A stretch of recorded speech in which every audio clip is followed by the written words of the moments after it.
Okay, so you remember how Trump was like, hey, we're going to release all the Epstein files. We're going to do this because we're going to drain the swamp. We're going to quit protecting the uber elite. And then he was like, oh, no, we can't release the Epstein files because it will be too harsh on the victims. When the victims came out, we're like, yo, fuck you. You're not protecting us. You're protecting the uber elite. And then he was like, oh, well, there's no such thing as the Epstein files. And that's all just a big Democrat hoax. And then the Epstein survivors came out and said this isn't a hoax and that they're going to compile their own list of names. There's a Republican and a Democrat senator that came up with this thing called the Epstein Transparency Act. And all they needed was Congress to sign it with 218 votes.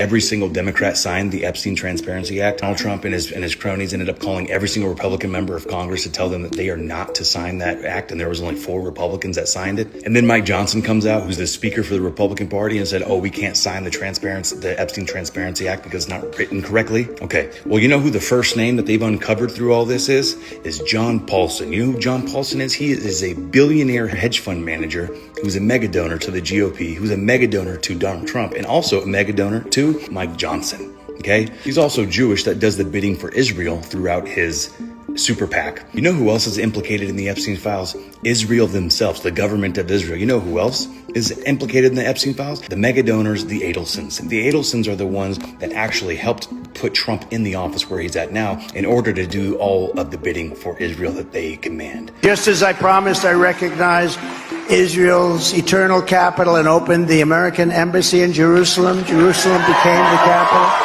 I also recognized Israeli sovereignty over the Golan Heights.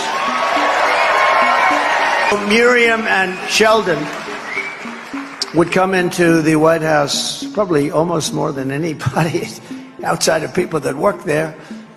And they were always after, and as soon as I'd give them something, always for Israel. As soon as I'd give them something, they'd want something else. I said, give me a couple of weeks, will you please?